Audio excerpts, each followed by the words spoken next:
Hello, I'm Frank Robinson, and I'm a recently retired pastor. And this is the first painting I've done in years and years and years. I call it Reflections on a Dream, and I'd like to share it with you. You may remember in 1963, we had our March on Washington at the Lincoln Memorial, and at that place, Dr. Martin Luther King gave a tremendous speech, and we remember to this day, I Have a Dream. It was a masterpiece. And in that speech, Dr. King reminded us how our destinies and our freedoms are tied together. And it was a defining moment in American history.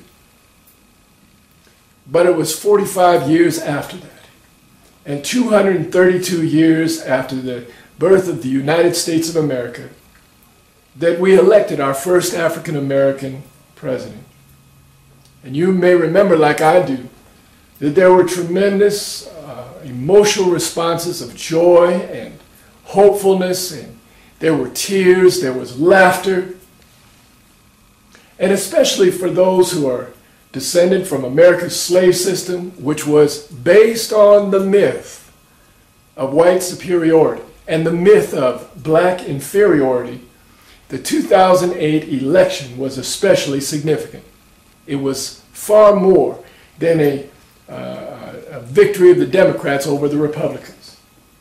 But since this election, our president has been relentlessly vilified and attacked and criticized.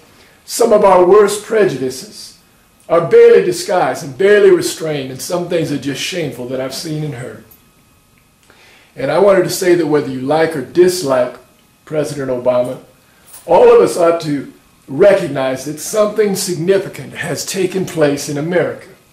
And I think that we ought to consider and reflect on and maybe even have a conversation.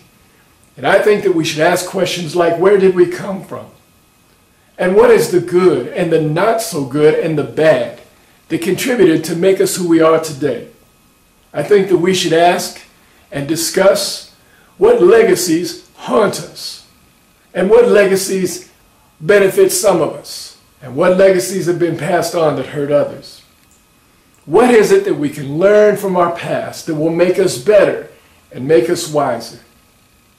Is there something we need to hear? Is there something we need to confess? Is there something we need to repair?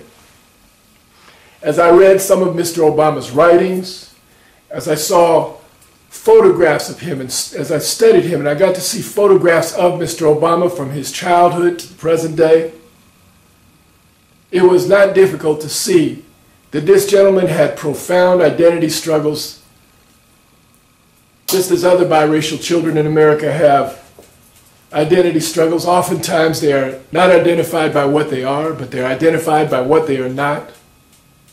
In any event, in my painting, Reflections on a Dream, in the background is the Lincoln Memorial.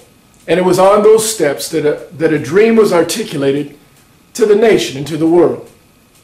President Obama is pictured in the foreground, facing the glare of strong light. And he's looking ahead at an unseen horizon, at an uncertain future. There's a long pool of reflection in between. And if you look at the water, the wind is slightly blowing. The water is slightly troubled. My friend Bishop Blake has a phrase, and he says, "I see you in the future, and you look much better there." But I can't see what lies ahead for America.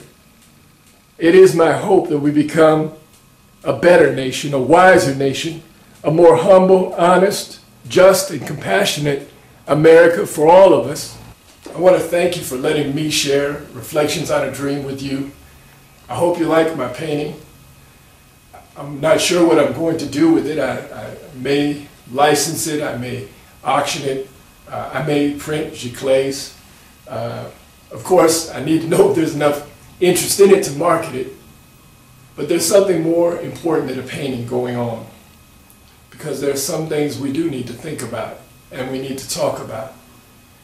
So will you share this with someone?